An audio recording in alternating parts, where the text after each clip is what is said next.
Right. ఇప్పుడు మనకున్నటువంటి ఉన్నటువంటి నాన్ సర్జికల్ ట్రీట్మెంట్ పీఆర్పీ అని అంటే జనరల్‌గా అందరికి ఉన్నటువంటి అవగాహన ఏంటంటే, సో ఏదైతే అరిగిపోయిన కార్టిలేజ్ ఉందో దాన్ని రీజనరేట్ చేయడానికి ఉపయోగపడుతుంది అని.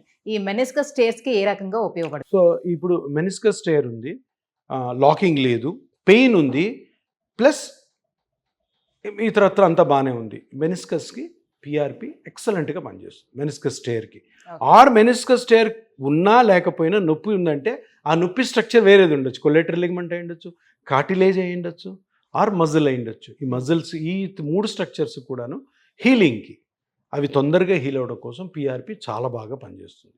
So plasma therapy, PRP or growth factor therapy ఏదైనా ఒకటే పేర్లు. సో వీటిని కరెక్ట్గా యూజ్, అంటే ఇక్కడ నాలెడ్జ్ ఏముండాలంటే అసలు ఆ రోజు ఆ పేషెంట్కి ఈ రెస్ట్ తర్వాత ఏ ఇబ్బంది ఉంది, ఆ ఇబ్బందిని కనుక్కొని స్కానింగ్ చేసుకొని ఆ ఇబ్బందికి తగ్గ స్ట్రక్చర్ ఏది కనుక్కొని దానికి పిఆర్పి చేయడం ద్వారా మంచిగా రికవర్ అవుతారు, మంచి హీలింగ్ జరుగుతుంది.